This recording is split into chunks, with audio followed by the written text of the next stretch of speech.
Hello, ladies and gentlemen. Welcome to Workshop Weekly, episode 10 now. Believe it or not, this is not an XL episode, but this is also not an interview episode.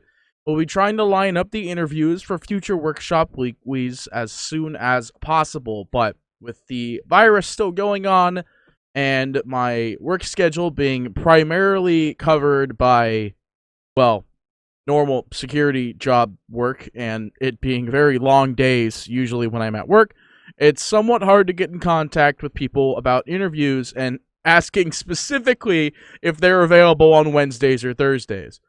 But with that being said, that won't stop me from making episodes. Now, I know that this one's a little bit later on Thursday, coming out like it's probably like maybe 2 hours before it's Friday. But still, as we're shooting it on Thursday, we're making it on Thursday, and it'll be out probably Thursday. Still sticking with Workshop Weekly being every Thursday at this point. But lo and behold, we don't have too many sets this time. We're not doing a big 25 chunk episode or a 13 episode. No, we have actually 3 sets today.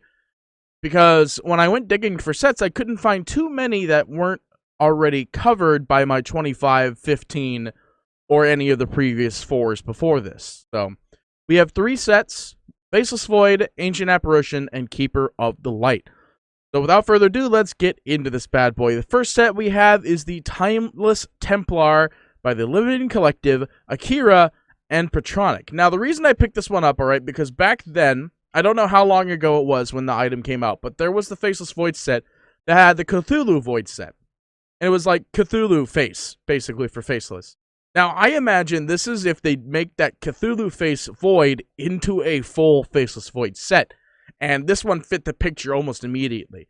The only downside I'd have to say about this is the fact that, like, the shoulders / arms are these floating runes that don't actually connect to the body. But they don't connect to the body because it's Faceless Void. A lot of his stuff is relic-based things. He's an old Time Lord, in a sense. And this is Timeless Templar. So it makes perfect sense why it might not be touching, but the big thing I liked about this one was, other than the fact that it was like a finished Cthulhu Void set, was that the mace is actually in hourglass. Now, I didn't think about it at first when I was putting this set in, because I'm like, oh, it just looks like a pretty cool looking mace. This is an hourglass as a mace.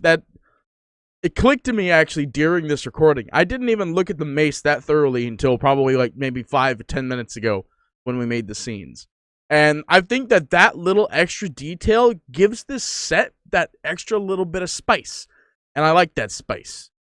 I do like my stuff spicy. Next, we have Ancient Apparition by Kung Fu Panda. This one's called the Frozen Berserker. Might need a rename later, but the name fits extremely well for how this Ancient Apparition set is set up and ready to go. Now, I wasn't actually given too many things for the assets in the bottom right, as well as the assets for the Ancient Apparition in general, but the reason I picked this one up was because it's not an Ancient Apparition set that changes him completely, or that makes him look just straight up dumb. I liked this one, too, because I'm a big fan of, like, the old, Viking kind of stuff. I'm a huge Viking guy.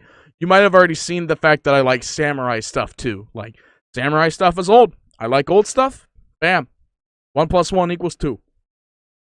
But the reason I picked up this set was because of that exact scenario, is that this looks like a very old set for Ancient Apparition because it is an old set. And Ancient Apparition is kind of old. I'd say the only thing I don't really like about it is that the helmet has a little stub on the back that extends outward because of his spine that extends to the box on his back. But it's a straightforward, simplified set. It's not too complicated, and it doesn't change Ancient Apparition's whole entire model an immense amount. In fact, this one actually gives him a little bit more viable wing set in comparison to other sets that we've seen for Ancient Apparition that are either way too much wing or very little wing. This one has a very moderate amount of wing in the sense that it looks good in that form. And then, it is Viking. That's the other part, Last, we have Keeper of the Light. This one's by Yili. It's called A Gift from the Foretold Future. Now, I imagine the gift is the mechanical-looking horse.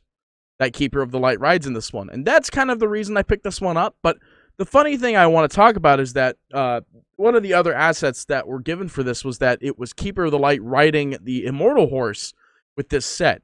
Now, unfortunately, since Keeper's most prized part about his sets is the horse, I don't think people would substitute the Immortal, I don't think people should substitute the Immortal in the workshop when it comes to something that's so significant towards a hero's model. For example, Juggernaut, every time a sword comes out, everybody tries to like make it look good with one of the Immortal swords. But since his Arcana is the headpiece, you can always kind of just muck about with the headpiece and won't really change much. For Keeper, his horse is his main item, but so that's why I didn't put it in. That's why there was that little extra asset I didn't want to put in there. But that's because I like this set completely as is, and it has huge possibility to become an ultra rare or a rare set. Because you could do anything to this horse that could like immediately make it 1,000 times better with Valve's little special touch-ups, because it is a gift from the foretold future. God knows that there's some crazy stuff in the future.